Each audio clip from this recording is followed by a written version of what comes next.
This is Chapter 6 of C.S. Lewis's The Silver Chair. It's called The Wild Wastelands of the North, and I'm your reader, Terry Bibo Knight. At about 9 o'clock next morning, 3 lonely figures might have been seen picking their way across the Shribble by the shoals and stepping stones. It was a shallow, noisy stream, and even Jill was not wet above her knees when they reached the northern bank. About 50 yards ahead, the land rose up to the beginning of the moor, everywhere steeply and often in cliffs. "I suppose that's our way," said Scrub, pointing left and west to where a stream flowed down from the moor through a shallow gorge. But the marshwiggle shook its head. "The giants mainly live along the side of that gorge," it said. "You might say the gorge was like a street to them. We'll do better straight ahead, even though it's a bit steep." They found a place where they could scramble up, and in about 10 minutes stood panting at the top. They cast a longing look back at the valley land of Narnia, and then turned their faces to the north. The vast, lonely moor stretched on and up as far as they could see. On their left was rockier ground. Jill thought that must be the edge of the Giant's Gorge, and did not much care about looking in that direction. They set out. It was good, springy ground for walking, and a day of pale winter sunlight. As they got deeper into the moor, the loneliness increased. One could hear peewits and see an occasional hawk. When they halted in the middle of the morning for a rest and a drink in a little hollow by a stream, Jill was beginning to feel that she might enjoy adventures after all, and said so. "We haven't had any yet," said the marshwiggle. Walks after the first halt, like school mornings after break or railway journeys after changing trains, never go on as they were before. When they set out again, Jill noticed that the rocky edge of the gorge had drawn nearer, and the rocks were less flat, more upright than they had been. In fact, they were like little towers of rock, and what funny shapes they were. "I do believe," thought Jill, "that all the stories about giants might have come from those funny rocks. If you were coming along here when it was half dark, you could easily think those piles of rock were giants. Look at that one now. You could almost imagine that the lump on top was a head. It would be rather too big for the body, but it would do well enough for an ugly giant. And all that bushy stuff, I suppose it's heather and birds' nests really, would do quite well for hair and beard. And the things sticking out on each side are quite like ears.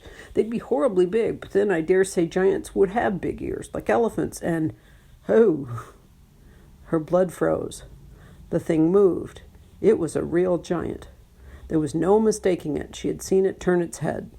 She'd caught a glimpse of the great, stupid, puff-cheeked face. All the things were giants, not rocks.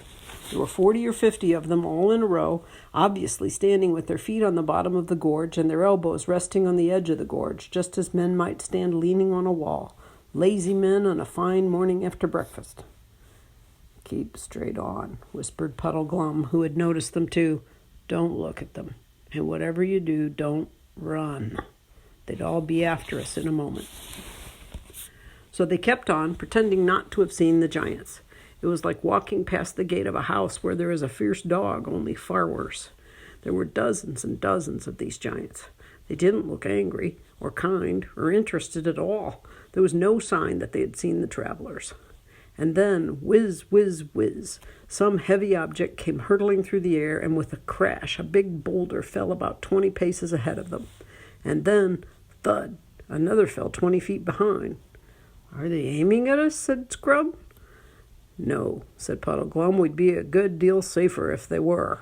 They're trying to hit that cairn over there to the right. They won't hit it, you know. It's safe enough. They're such very bad shots.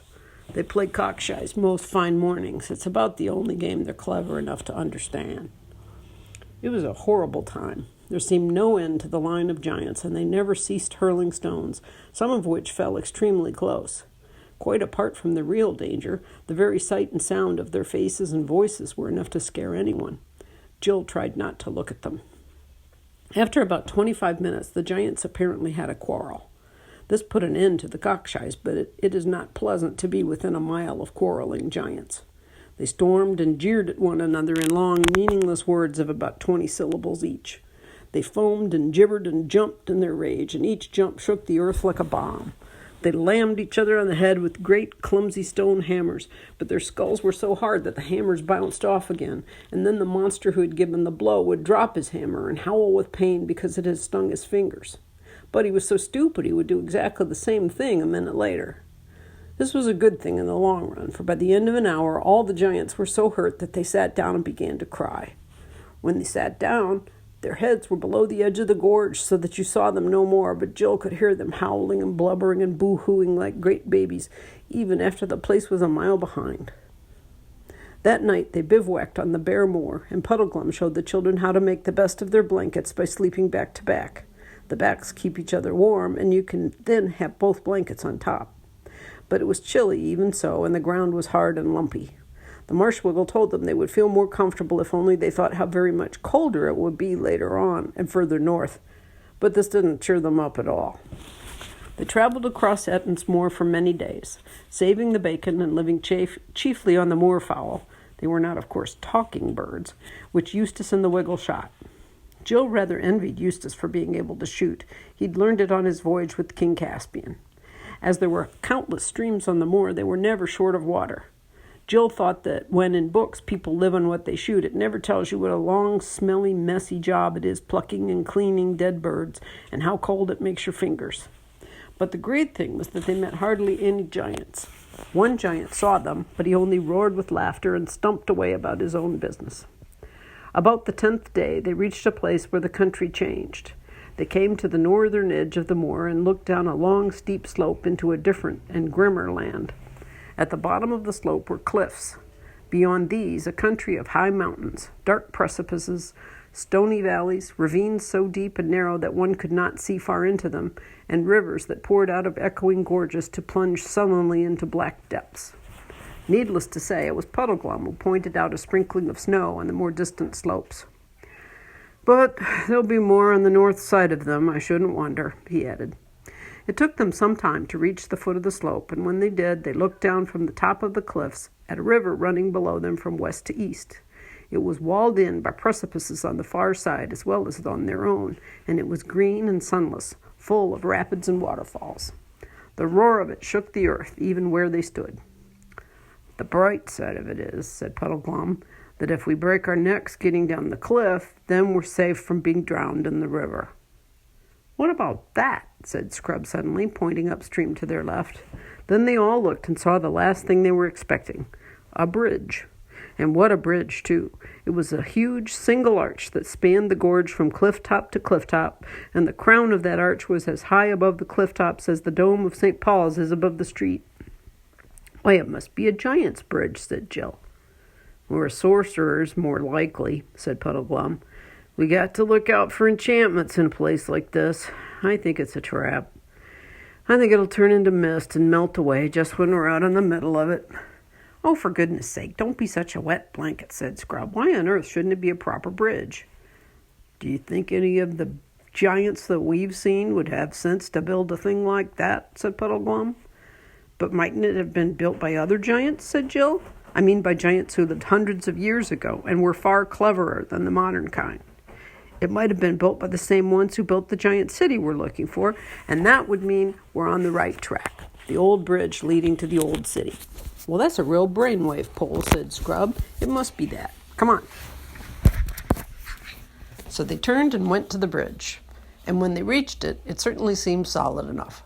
The single stones were as big as those at Stonehenge and must have been squared by good masons once, although now they were cracked and crumbled.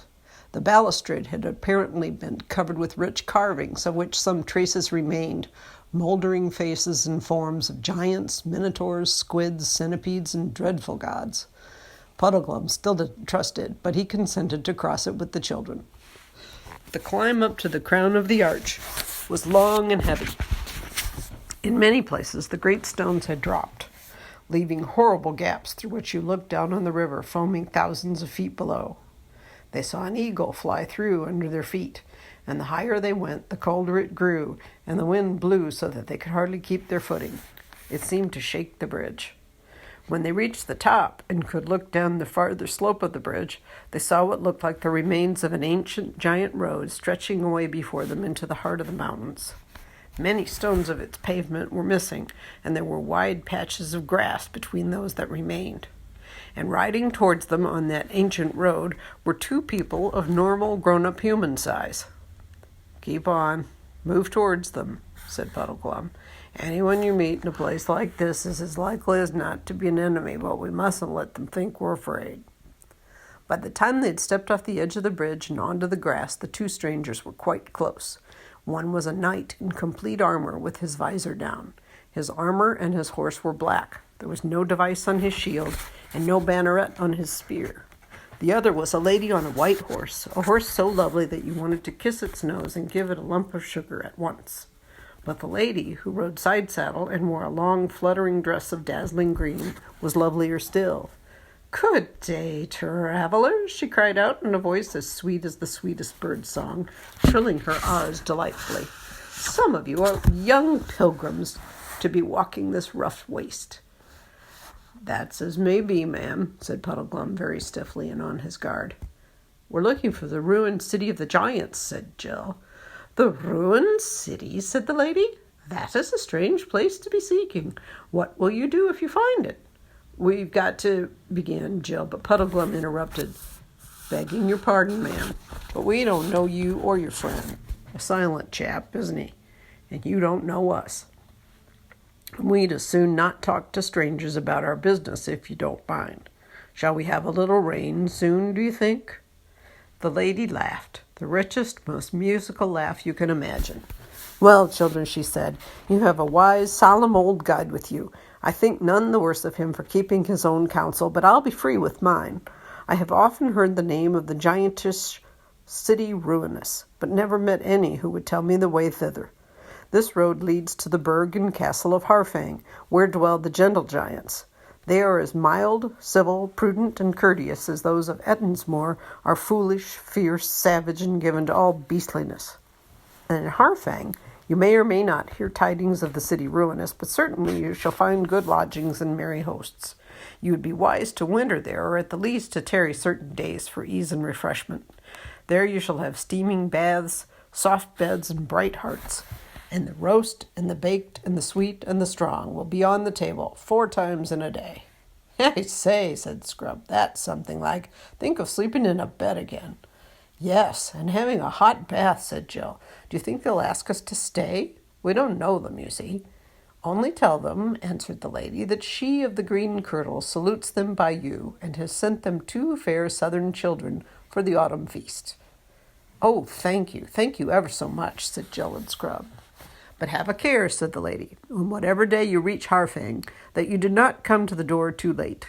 For they shut their gates a few hours after noon, and it is the custom of the castle that they open to none once they have drawn back the bolt, no matter how hard he should knock." The children thanked her again with shining eyes, and the lady waved to them. The Marshwiggle took off its steeple hat and bowed very stiffly. Then the silent knight and the lady started walking their horses up the slope of the bridge with a great clatter of hoofs. "Well," said Puddleglum, "I'd give a good deal to know where she's coming from and where she's going. Not the sort you expect to meet in the wilds of Giant Land, is she?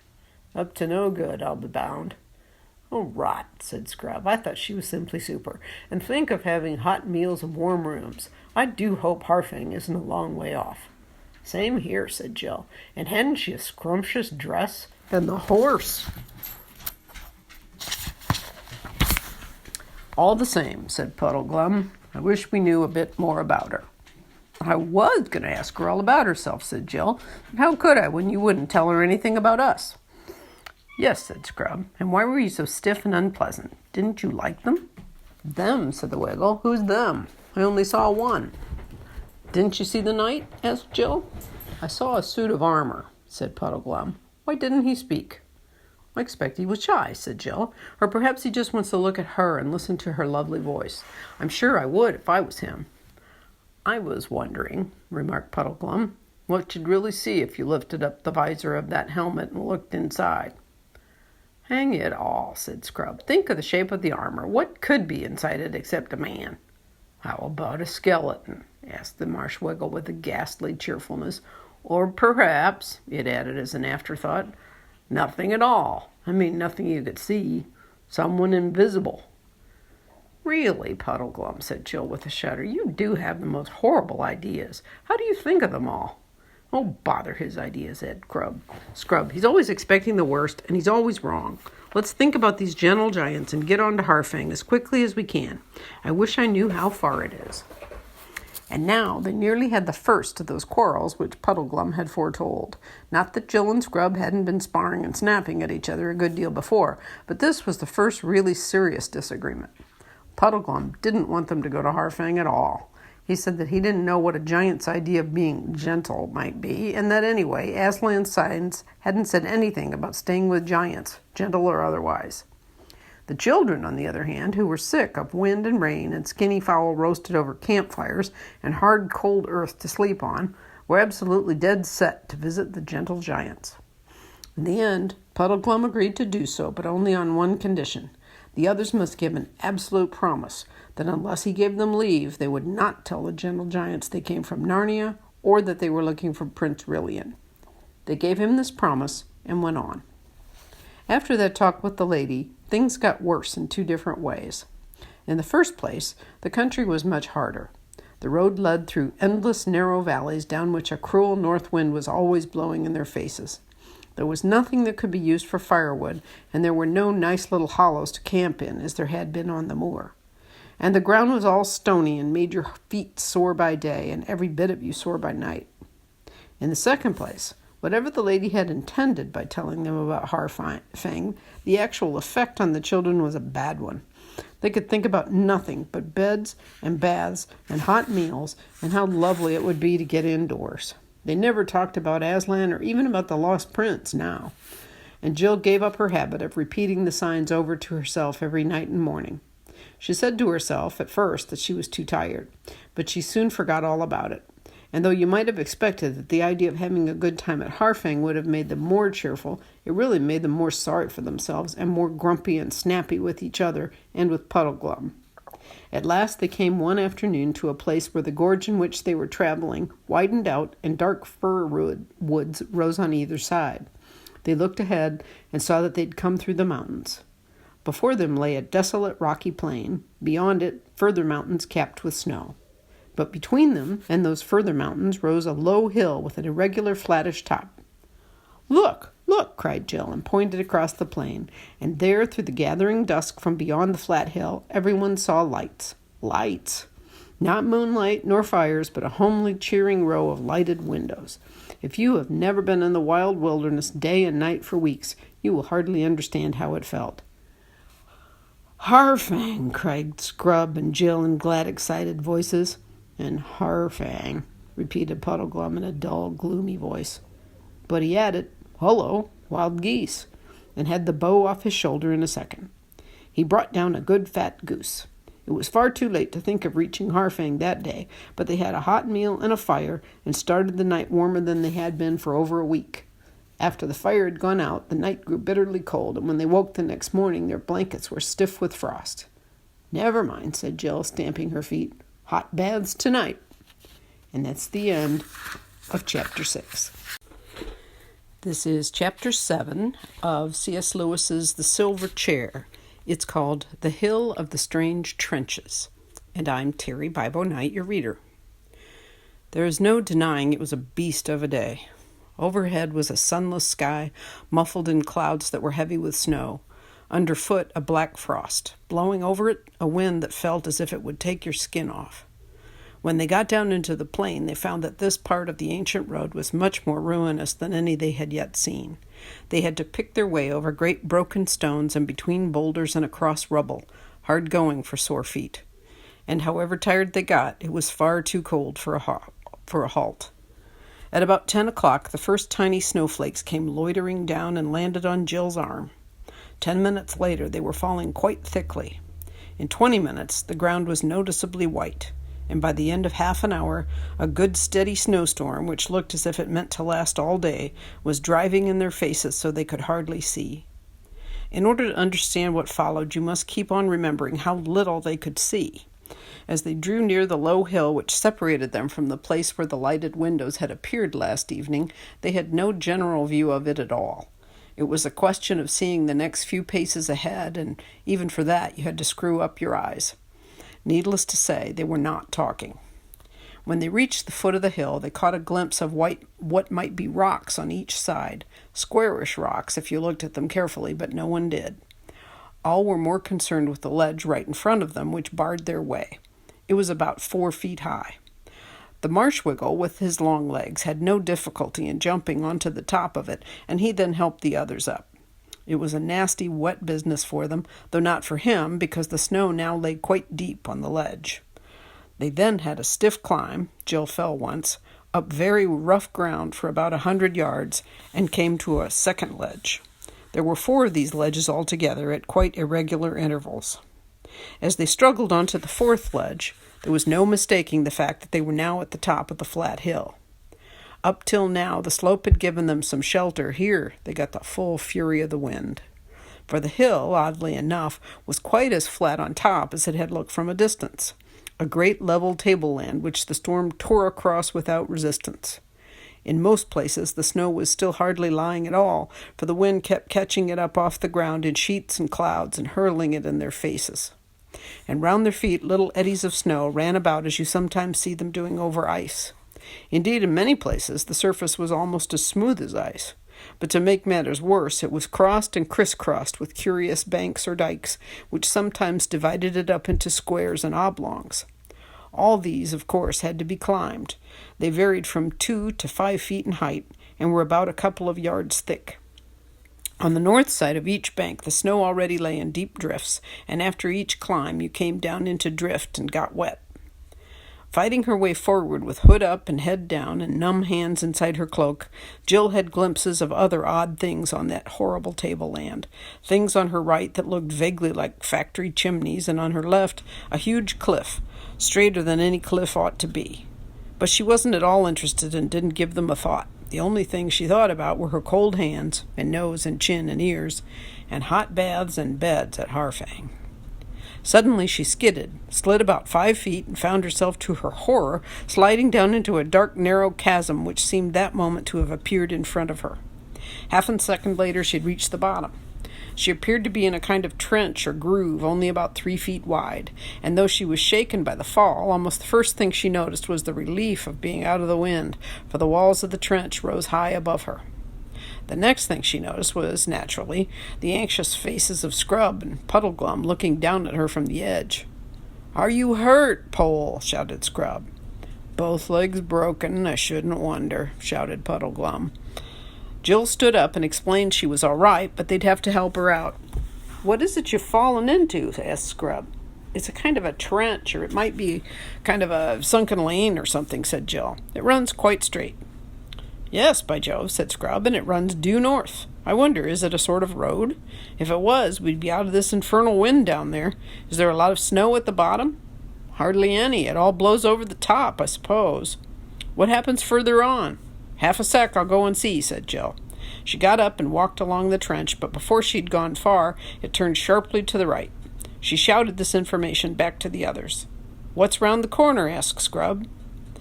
Now, it happened that Jill had the same feeling about twisty passages and dark places underground, or even nearly underground, that Scrub had about the edges of cliffs. She had no intention of going round that corner alone, especially when she heard Puddleglum bawling out from behind her, "Be careful, Pole. It's just the sort of place that might lead to a dragon's cave. And in a giant country, there might be giant earthworms or giant beetles." "I don't think it goes anywhere much," said Jill, coming hastily back. "Well, I'm jolly well going to have a look," said Scrub. "What do you mean by anywhere much, I should like to know?"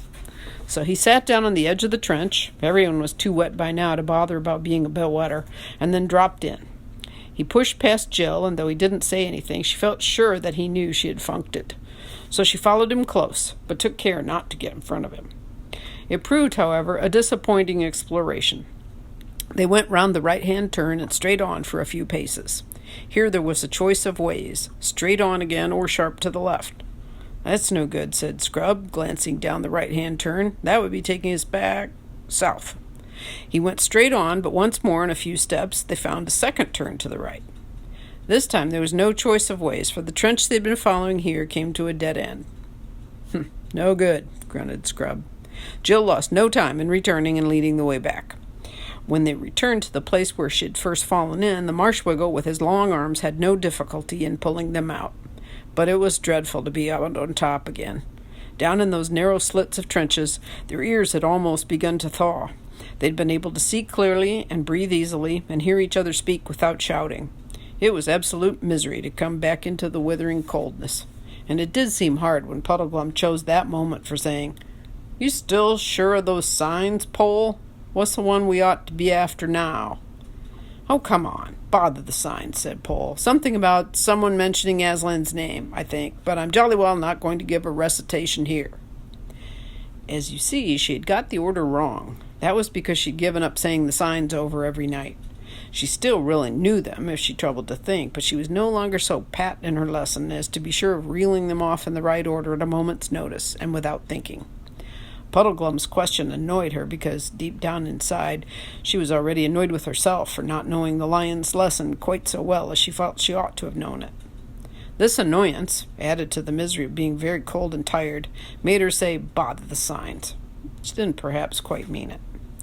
"Oh, that was next, was it?" said Puddleglum. "Now I wonder, are you right?" "Got 'em mixed, I shouldn't wonder.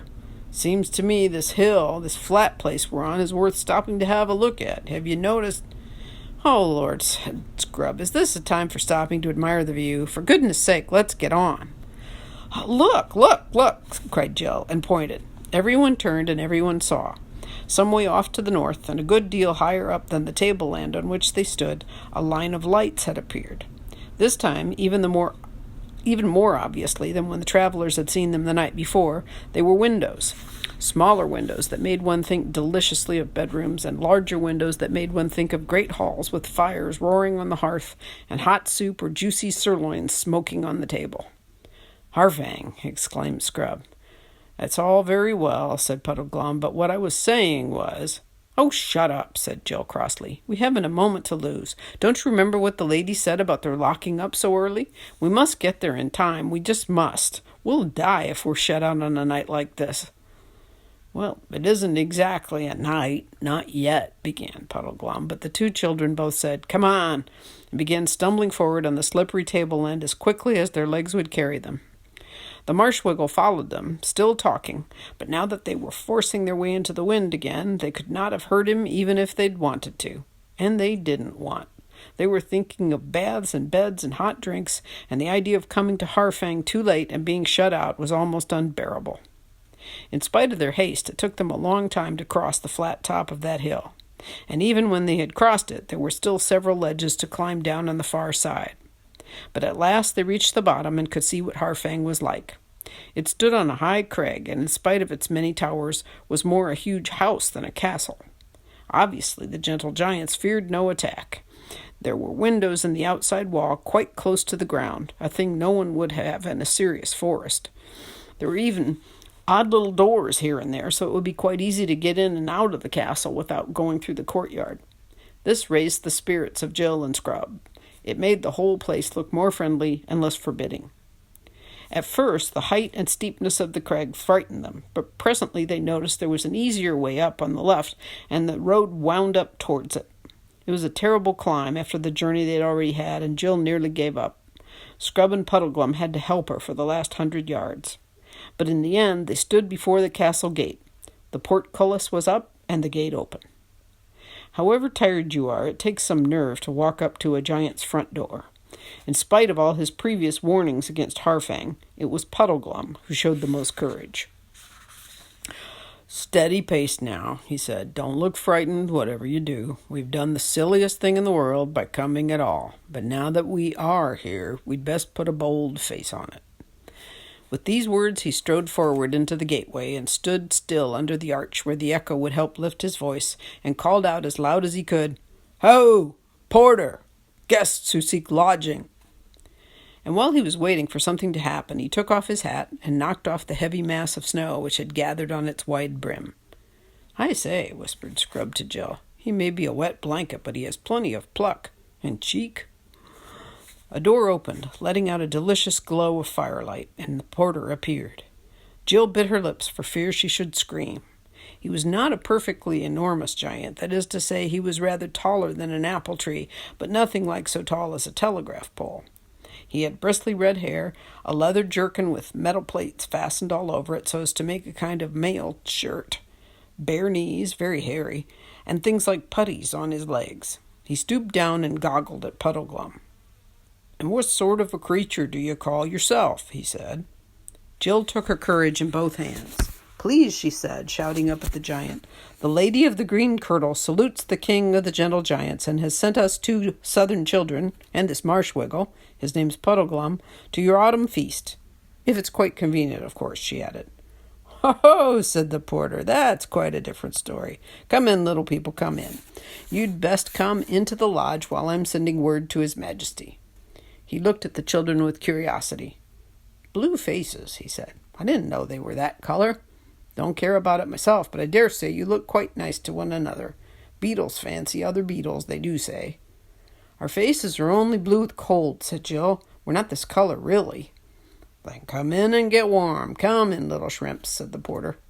They followed him into the lodge, and though it was rather terrible to hear such a big door clang shut behind them, they forgot about it as soon as they saw the thing they had been longing for ever since supper time last night, a fire. And such a fire. It looked as if 4 or 5 whole trees were blazing on it, and it was so hot they couldn't go within yards of it.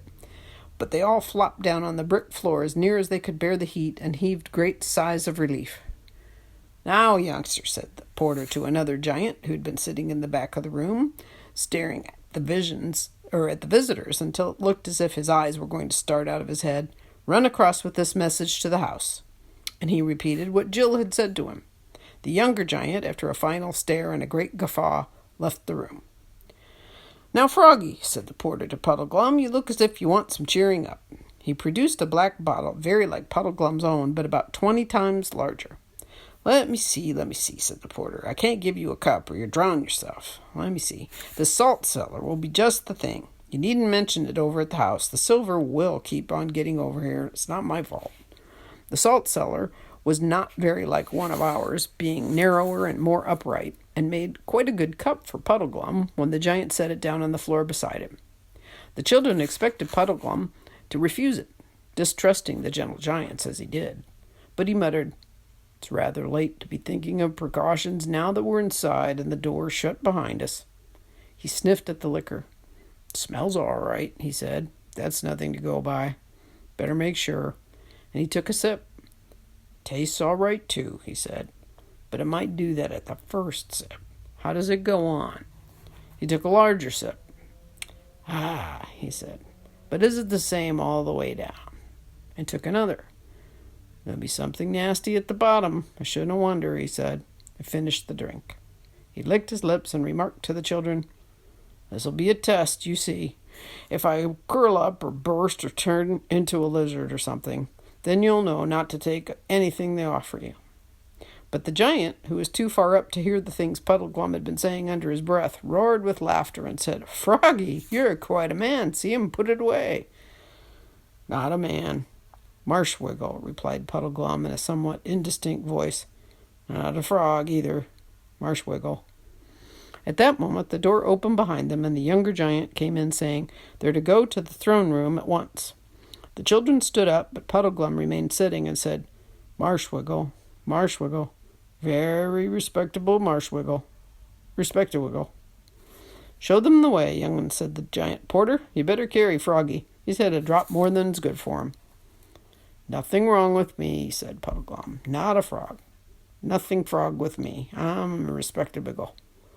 But the young giant caught him up by the waist, signed to the children to follow. In this undignified way they crossed the courtyard. Puddleglum, held in the giant's fist and vaguely kicking the air, did certainly look very like a frog. But they had little time to notice this, for they soon entered the great doorway of the main castle. Both their hearts were beating faster than usual, and after pattering along several corridors at a trot to keep up with the giant's paces, found themselves blinking in the light of an enormous room, where lamps glowed and the fire roared on the hearth, and both were reflected from the gilding of roof and cornice. More giants than they could count stood on their left and right, all in magnificent robes, and on 2 thrones at the far end sat 2 huge shapes that appeared to be the king and queen. About 20 feet from the thrones, they stopped. Scrub and Jill made an awkward attempt at a bow. Girls are not taught how to curtsy at Experiment House. And the young giant carefully put Puddleglum down on the floor, where he collapsed into a sort of sitting position. With his long limbs, he looked, to tell the truth, uncommonly like a large spider. And that's the end of Chapter 7. We are on Chapter 8 of The Silver Chair by C.S. Lewis.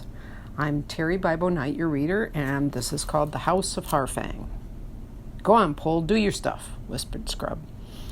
Jill found that her mouth was so dry she couldn't speak a word. She nodded savagely at Scrub. Thinking to himself that he would never forgive her, or Puddleglum either, Scrub licked his lips and shouted up to the king giant. "If you please, sire, the lady of the green kirtle salutes you by us and said you'd like to have us for your autumn feast." The giant king and queen looked at each other, nodded to each other, and smiled in a way that Jill didn't exactly like. She liked the king better than the queen. He had a fine curled beard and a straight eagle-like nose, and was really rather good-looking as giants go. The queen was dreadfully fat, and had a double chin and a fat powdered face, which isn't a very nice thing at the best of times, and of course looks much worse when it is 10 times too big. Then the king put out his tongue and licked his lips. Anyone might do that, but his tongue was so very large and red, and came out so unexpectedly that it gave Jill quite a shock. "Oh, what good children," said the queen. Perhaps she's the nice one after all, thought Jill. "Yes, indeed," said the king. "Quite excellent children. We welcome you to our court. Give me your hands." He stretched down his great right hand, very clean, and with any number of rings on the fingers, but also with terrible pointed nails. He was much too big to shake the hands which the children, in turn, held up to him, but he shook the arms. "And what's that?" asked the king, pointing to Puddleglum. "Respeckabigle," said Puddleglum. "How!" screamed the queen, gathering her skirts close about her ankles. "That horrid thing is alive?" "He's quite all right, your majesty. Really, he is," said Scrub hastily. "You'll like him much better when you get to know him. I'm sure you will. I hope you won't lose all interest in Jill for the rest of the book if I tell you that at this moment she began to cry. There was a great deal of excuse for her. Her feet and hands and ears and nose were still only just beginning to thaw. Melted snow was trickling off her clothes. She'd had hardly anything to eat or drink that day, and her legs were aching so that she felt she could not go on standing much longer. Anyway, it did more good at the moment than anything else would have done, for the queen said, "Oh, the poor child. My lord, we do wrong to keep our guests standing. Quick, some of you, take them away. Give them food and wine and baths. Comfort the little girl. Give her lollipops. Give her dolls. Give her physics. Give her all you can think of. Possets and comfits and caraways and lullabies and toys. Don't cry, little girl, or you won't be good for anything when the feast comes." Jill was just as indignant as you and I would have been at the mention of toys and dolls, and though lollipops and comfits might be all very well in their way, she very much hoped something more solid would be provided. The queen's foolish speech, however, produced excellent results, for Puddleglum and Scrub were at once picked up by gigantic gentlemen-in-waiting and Jill by a gigantic maid of honor, and carried off to their rooms. Jill's room was about the size of a church, and would have been rather grim if it had not had a roaring fire on the hearth and a very thick crimson carpet on the floor. And here delightful things began to happen to her. She was handed over to the queen's old nurse, who was, from the giant's point of view, a little old woman almost bent double with age, and from the human point of view, a giantess small enough to go about an ordinary room without knocking her head on the ceiling. She was very capable, though Jill did wish she wouldn't keep on clicking her tongue and saying things like, "Oh, la la, up's a daisy, and there's a duck, and now we'll be all right, my puppet." She filled a giant foot bath with hot water and helped Jill into it. If you can swim, as Jill could, a giant bath is a lovely thing. And giant towels, though a bit rough and coarse, are lovely too because there are acres of them. In fact, you don't need to dry at all. You just roll about on them in front of the fire and enjoy yourself. And when that was over, clean, fresh, warmed clothes were put on Jill. Very splendid clothes, and a little too big for her, but clearly made for humans, not giantesses. I suppose if that woman in the green kirtle comes here, they must be used to guests of our size, thought Jill. She soon saw that she was right about this, for a table and chair of the right height for an ordinary grown-up human were placed for her, and the knives and forks and spoon were the proper size too. It was delightful to sit down, feeling warm and clean at last. Her feet were still bare, and it was lovely to tread on the giant carpet. She sank in it well over her ankles, and it was just the thing for sore feet.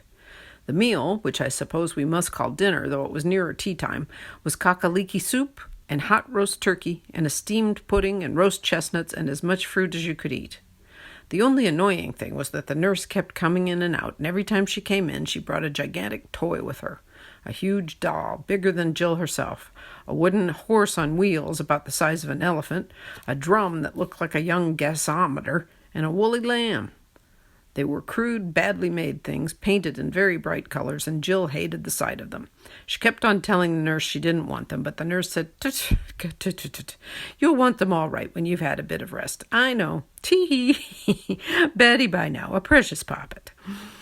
The bed was not a giant bed, but only a big four-poster, like what you might see in an old-fashioned hotel, and very small it looked in that enormous room. Jill was very glad to tumble into it. "Is it still snowing, nurse?" she asked sleepily. "No, raining now, ducky," said the giantess. "Rain'll wash away all the nasty snow. Precious Poppet will be able to go out and play tomorrow." And she tucked Jill up and said good night. I know nothing so disagreeable as being kissed by a giantess. Jill thought the same, but was asleep in 5 minutes. The rain fell steadily all that evening and all the night, dashing against the windows of the castle, and Jill never heard it, but slept deeply, past supper time, past midnight. Then came the deadest hour of the night, and nothing stirred but mice in the house of the giants. At that hour there came to Jill a dream. It seemed to her that she awoke in the same room and saw the fire, sunk low and red, and in the firelight the great wooden horse. And the horse came over of its own will, rolling on its wheels across the carpet, and stood at her head. Now it was no longer a horse, but a lion as big as the horse. And then it was not a toy lion, but a real lion, the real lion, just as she had seen him on the mountain beyond the world's end.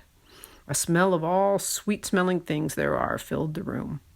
But there was some trouble in Jill's mind, though she could not think what it was, and the tears streamed down her face and wet the pillow. The lion told her to repeat the signs, and she found that she had forgotten them all.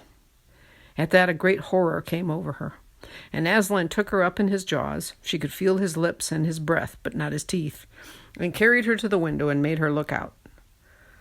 The moon shone bright, and written in great letters across the world, or the sky, she did not know which, were the words, "Under me." After that, the dream faded away, and when she awoke very late the next morning, she did not remember that she had dreamed at all. She was up and dressed and had finished breakfast in front of the fire when the nurse opened the door and said, "Here's Pretty Poppet's little friends come to play with her." In came Scrub and the Marshwiggle. "Hello, good morning," said Jill. "Isn't this fun? I've slept about 15 hours, I believe. I do feel better, don't you?" "I do," said Scrub, "but Puddleglum says he has a headache." "Hello. Your window has a window seat. If we got up on that, we could see out." At once they all did so, and at the first glance Jill said, "Oh, how perfectly dreadful." The sun was shining, and except for a few drifts, the snow had been almost completely washed away by the rain. Down below them, spread out like a map, lay the flat hilltop which they had struggled over yesterday afternoon. Seen from the castle, it could not be mistaken for anything but the ruins of a gigantic city. It had been flat, but as Jill now saw, because it was still on the whole paved, though in places the pavement was broken. The criss-cross banks were what was left of the walls of huge buildings, which might once have been giants' palaces and temples. One bit of wall, about 500 feet high, was still standing. It was that which she had thought was a cliff. The things that had looked like factory chimneys were enormous pillars, broken off at unequal heights. Their fragments lay at their bases like felled trees of monstrous stone. The ledges which they had climbed down on the north side of the hill, and also, no doubt, the other ledges which they had climbed up on the south side, were the remaining steps of giant stairs. To crown all, in large, dark lettering across the center of the pavement, ran the words, "Under me." The three travelers looked at each other in dismay, and after a short whistle, Scrub said what they were all thinking. The second and third signs muffed. And at that moment, Jill's dream rushed back into her mind. "It's my fault," she said in despairing tones. I'd given up repeating the signs every night. If I'd been thinking about them, I could have seen it was the city, even in all that snow. "I'm worse," said Puddleglum. "I did see, or nearly. I thought it looked uncommonly like a ruined city." "You're the only one who isn't to blame," said Scrub. "You did try to make us stop." "Didn't try hard enough, though," said the Marsh Wiggle, "and I'd no call to be trying. Ought to have done it. As if I couldn't have stopped you two with one hand each." "The truth is," said Scrub, "we were so jolly keen on getting to this place that we weren't bothering about anything else. At least I know I was. Ever since we met that woman with the knight who didn't talk, we've been thinking of nothing else. We'd nearly forgotten about Prince Rillian." "I shouldn't wonder," said Puddleglum, "if that wasn't exactly what she intended." "What I don't quite understand," said Jill, "is how we didn't see the lettering. Or could it have come there since last night? Could he, Aslan, have put it there in the night? I had such a queer dream." And she told them all about it. "You chump," said Scrub. "We did see it. We got into the lettering. Don't you see? We got into the letter E in me. That was your sunk lane. We walked along the bottom stroke of the E, due north, turned to our right along the upright, came to another turn to the right, that's the middle stroke, and then went on to the top left-hand corner, or if you like, the northeastern corner of the letter and came back, like the bally idiots we are." He kicked the window seat savagely and went on. "It's no good, Paul. I know what you were thinking, because I was thinking the same. You were thinking how nice it would have been if Aslan hadn't put the instructions on the stones of the ruined city till after we'd passed it. Then it would have been his fault, not ours. So likely, isn't it? No, we must just own up. We've only 4 signs to go by, and we've muffed the first 3. "You mean I have," said Jill. "It's quite true. I've spoiled everything ever since you brought me here. All the same, I'm frightfully sorry and all that. All the same, what are the instructions? Under me doesn't seem to make much sense." "Well, yes, it does, though," said Puddleglum. "It means we've got to look for the prince under that city." "But how can we?" asked Jill. "That's the question," said Puddleglum, rubbing his big frog-like hands together. "How can we now? No doubt, if we'd had our minds on our job when we were at the ruinous city, we'd have been shown how. Found a little door or a cave or a tunnel, met someone to help us. Might have been, you never know, Aslan himself. We'd have got down under those paving stones somehow or other. Aslan's instructions always work. There are no exceptions. But how to do it now, that's another matter." "Well, we shall just have to go back, I suppose," said Jill. "Easy, isn't it?" said Puddleglum. "We might try opening that door to begin with." And they all looked at the door and saw that none of them could reach the handle, and that almost certainly no one could turn it if they did. "Do you think they won't let us out if we ask?" said Jill.